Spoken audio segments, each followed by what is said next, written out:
Hello friends, welcome to my channel. প্রতিদিনের মতো আজও তোমাদের সামনে নিয়ে আসলাম একটি ডেলি ব্লগ ভিডিও নিয়ে। তো তোমরা সকলে কেমন আছো অবশ্যই কমেন্ট করে জানাও। তো তোমাদের ভালোবাসাতে আমি অনেক অনেক অনেক ভালো আছি। তো আজকে যাব একটু ঘুরু ঘুরু ইসলামপুর। তো রেডি হয়ে গেছি। তো আমি একা যাব না, আমার সঙ্গে আমার ননদও যাবে। তো ওরা এখন আসেনি, আসবে। তো রাস্তায় আমি ওয়েট করছিলাম ওদের জন্য। তো ওরা চলে এসছে। আর একজন দেখো মুখ লুকাচ্ছে, এত লজ্জা পায়। আরেকজন হাই করে দিয়েছে তোমাদের সকলকে। তো ইসলামপুর যাব শুধুমাত্র আমরা দেখতে, যে এবার পুজোতে কি কালেকশন এসছে না এসছে সেগুলোই আমরা একটুখানি দেখতে যাব। তো রাস্তায় চলে এসেছি, টোটোর জন্য ওয়েট করছি, টোটো আসবে। তো এখানে দাঁড়িয়েছিলাম টোটোর জন্য, কিন্তু টোটো তখনও আসেনি। তো তারপরে যখন টোটো এসছে তো টোটোতে উঠে গেছি। 10 মিনিট ওয়েট করেছিলাম টোটোর জন্য, তারপরে টোটো এসছে, তারপরে আমরা আর কি টোটোতে উঠে যাচ্ছি। তো এই দেখো দৃশ্যটা, জাস্ট দেখো, অপূর্ব সুন্দর লাগছিল দেখতে। সত্যি সবুজে সবুজ, নতুন নতুন ধানের চারাগুলো একটুখানি বড় হয়েছে, এত সুন্দর লাগছিল না দেখতে। আশপাশটা সত্যি অসাধারণ লাগছিল দেখতে, তাই জন্য একটুখানি ভিডিও করে নিয়েছিলাম। তো ফাইনালি আমরা একদম ইসলামপুরে ঢুকতেই যে জীবন মোড়, সেখানে আমরা পৌঁছে গেছি। তো আর বেশিক্ষণ নেই, তো অল্প টাইম আছে, আমরা আর কি পৌঁছাবো। আমরা যাব একটুখানি শপিং করতে। তো শপিং বলতে সেরকম কোনো শপিং না, আমরা শুধুমাত্র দেখতে যাব যে কি কালেকশন এসছে না এসছে। তো আমাদের টোটো থেকে নামিয়ে দিয়েছে, তো আমরা হেঁটে হেঁটে আর কি যাব একটুখানি। বেশি দূর না, বাস স্ট্যান্ডটা একটু কাছে, তো ওই জন্য আর কি হেঁটে হেঁটে আর কি যাব, বেশি দূর না। তো বেকার টোটোতে করে যাওয়ার থেকে না যাওয়াই ভালো। আর এখানে দেখো ডনের মতো এ তো এগিয়েই যাচ্ছে, পিছন দিকে একবারও তাকিয়ে দেখেনি। তো ফাইনালি আমরা স্টাইল বাজার, ইসলামপুর যে স্টাইল বাজার, সেখানে আমরা পৌঁছে গেছি। তো এখন আমরা আর কি ভিতরে ঢুকবো। তো আমি আর দিভাই আর হচ্ছে আমার ননদ প্রতিমা, এ তো আগে আগে সব জায়গাতে আগে আগে চলে যাচ্ছে। তো এখানে এত সুন্দর সুন্দর কালেকশানগুলো ছিল না, জাস্ট ওয়াও ছিল। আর আমি তো নেকলেস পাগল যাকে বলে, তো দেখে অনেক কিছুই পছন্দ হয়ে গেছিলো। তো এই জামাটা আর কি ও কিনে নিয়েছিল মানে মনার জন্য। তো আমাদের এখান থেকে জাস্ট শুধু মনার জন্য আর কি ড্রেসটা কেনা হয়েছে, আর কিচ্ছু না। তো এখানে ও চলে এসেছিলো, ওর আর ছুটি ছিল, তো ও আর যাবে না কাজে, ছুটি করে চলে এসেছিলো। তো আগে আগে এও পৌঁছে গেছিলো কলকাতা বাজারে। আমরা হেঁটে হেঁটে আসছিলাম, ও বাইক নিয়ে আগেই চলে এসেছিলো। তো আমরা এখন কলকাতা বাজারে জাস্ট ঢুকবো। তো ঢুকে গেছি কলকাতা বাজারে ভিতরে। জাস্ট কুর্তি কালেকশনগুলো জাস্ট ওয়াও ছিল, সত্যি এই শাড়িটা খুব পছন্দ হয়েছিল। তো আরও অনেক অনেক অনেক রকমের সুন্দর সুন্দর, খুব সুন্দর সুন্দর শাড়ি, কুর্তি, অনেক কিছু ছিল। তো আমরা আর কি দেখছিলাম যে কি কি নতুন স্টোরে কি আসছে। তো এই প্যান্টটা আমার খুব পছন্দ হয়েছিল, হট প্যান্ট। আমি বলছিলাম যে এটা আমাকে কিনে দাও। তো বললো কি না না না, এগুলো এখন পরতে হবে না। তো এইটাও খুব সুন্দর ছিল, সত্যি অসাধারণ ছিল, অসাধারণ। তো এখানে বেবি কালেকশানগুলোও খুব সুন্দর ছিল, অসাধারণ ছিল, একটা থেকে আরেকটা অনেক বেস্ট। তো বাচ্চাদের জামাকাপড় এমনিতেও অনেক সুন্দর হয়। তো এখানেও মানে দেখছিল হচ্ছে যে নিজের কি নেওয়া যায় না নেওয়া যায়, তার ফাঁকে আমি একটুখানি আবার ভিডিও করে নিলাম। এইদিকে আমার বরমশাই নিজের জন্য ছোট প্যান্ট দেখছিল, হাফ প্যান্টগুলো। তো ওর বললো যে এখানে কোনো কিছু ভালো নেই, ভালো পাচ্ছি না। কিন্তু আমার কাছে তো সব কিছুই ভালো লাগছিলো, যেটা দেখছিলাম সেটাই আমার পছন্দ হচ্ছিল। কালারগুলো এত সুন্দর, ডিজাইনগুলো এত সুন্দর, সত্যি অসাধারণ। তো আমরা কলকাতা বাজার থেকে বেরিয়ে চলে এসেছিলাম এই একটা জুতার দোকানে জুতা নেওয়ার জন্য, কিন্তু সেখানে কোনো কিছু পছন্দ হয়নি, তার জন্য ওখান থেকে আমরা বেরিয়ে চলে আসলাম কসমো বাজার। তো ইসলামপুরে কসমো বাজারে আমি আর সবাই মিলে চলে এসেছি। তো এখানে ঢুকতেই মেন্স ছিল, মানে ছেলেদের জামা কাপড়ের কালেকশন নিচে ছিল। তো সেইখানে আর কি আমার সেরকম কোনো কিছু পছন্দ হয়নি।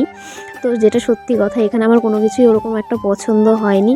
কিন্তু এইখানে যেগুলো পুতুল ছিল, আরও যেগুলো ননস্টিকের যে জিনিসগুলো ছিল, সেগুলো জাস্ট অসাধারণ ছিল, এত সুন্দর লাগছিল। পুতুলগুলো দেখে তো আমার মনে হচ্ছিলো যে সবগুলো নিয়ে যাই মনার জন্য।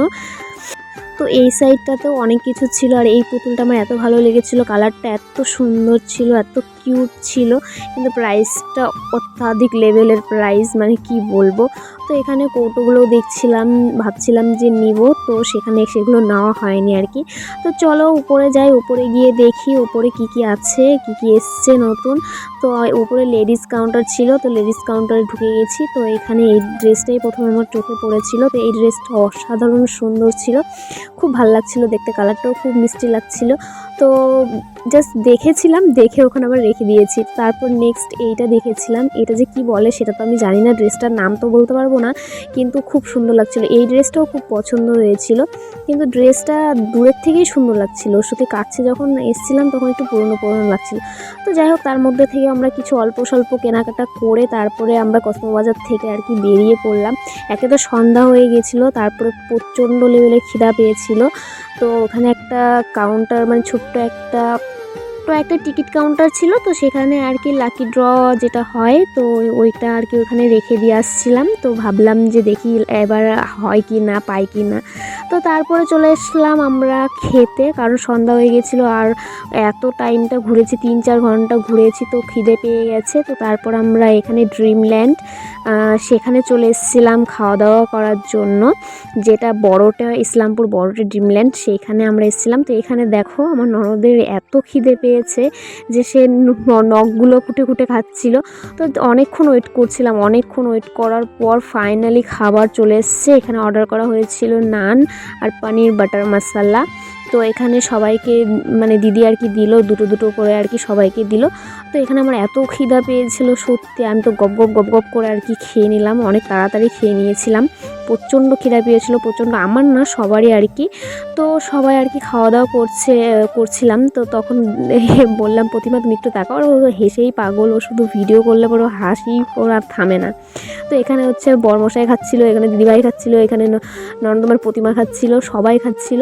তো আমাদের খাওয়া দাওয়া তো কমপ্লিট, এখন আমরা বেরোবো বাড়ির উদ্দেশ্যে। তো এখানে আমাকে এই দোকানের সামনে আর কি দাঁড় করিয়ে দিল, আর দিদি আর বোনকে নিয়ে আসতে গেল আর কি ও, কারণ ওরা আসবে কি করে। তো চলে এসছে ফাইনালি। তো তারপরে ওরা দুজন আর কি গাড়িতে করে যাবে, আর আমি ওর সঙ্গেই যাব, কারণ 3 জন তো বাইকে যাবে না। তো ওখান থেকে বেড কাভার না, ওটা বালিশ, পিলো কাভার ছিল। তো পিলো কাভার নিয়েছিলাম কয়টা, কারণ বাড়িরগুলো একটু পুরনো হয়ে গেছিলো, তো ভাবলাম যে রেখে দিই, কোনো সময় আর কি নতুন ব্যবহার করতে হবে। তারপরে চলে এসেছিলাম এই ছোট্ট একটা দোকানে মনার জন্য ক্লিপ নেওয়ার জন্য আর কিছু গার্ডার নেওয়ার জন্য, কারণ মনার চুলগুলো একটুখানি বড় হয়েছে, আর ওর না ক্লিপ আর চুলে গার্ডার বেঁধে দিলে পরে ওর খুব খুশি হয়। তো ওর জন্য এখান থেকে আর কি গার্ডার আর ক্লিপ নিয়ে তারপরে চলে আসলাম একটি জুতার দোকানে। তো আমার আর কি পরার জন্য, মানে সিম্পলি এদিক ওদিক যাওয়ার জন্য আর কি জুতা দেখছিলাম। তো একটা জুতা নেব ভেবেছি। তো এগুলো আর কি কালেকশানগুলো অতটা আমার পছন্দ হয়নি, তো যেটা আর কি নিব সেটা আর কি এখানে ছিল না এই দোকানে, তো অন্য দোকান থেকে আর কি নিয়েছিলাম। তারপরে নিয়ে নিলাম একটু ঝাড়ু, কারণ আমাদের বাড়ির ঝাড়ুটা অনেকটাই ছোট হয়ে গেছিলো, তো সেটা দিয়ে ঝাড় দিতে অনেক অসুবিধা হতো। তো তারপরে চলে এসেছিলাম কাকার দোকানে। কাকার দোকান বললাম এই কারণে, কারণ এই কাকার দোকান থেকে আর কি আমাদের যা যাবতীয় কসমেটিক্সের জিনিসগুলো লাগে সেখান থেকেই নেওয়া হয়। তো কাকার দোকান থেকে মনার জন্য অনেক কিছু ওখান থেকেই নিই, তো আজকেও নিলাম। তো দেখো ঝাড়ুটা হাতে ধরে আমাকে কেমন লাগছে আর কি বলবো। তো যাই হোক, বাড়িতে যেতে হবে, অনেক রাত হয়ে গেছে। তো লাস্ট এই দোকানে এসেছিলাম কৃষ্ণদার দোকানে। তো কৃষ্ণদাকে অনেকেই চেনো, অনেকে চেনো না, তো পরিচয় করে দিই, জীবন মোড়ে পানের দোকান। তো ফাইনালি আমি বাড়ি চলে এসেছি। আমার এই ভিডিওটি কেমন লাগলো অবশ্যই জানাবে। টাটা।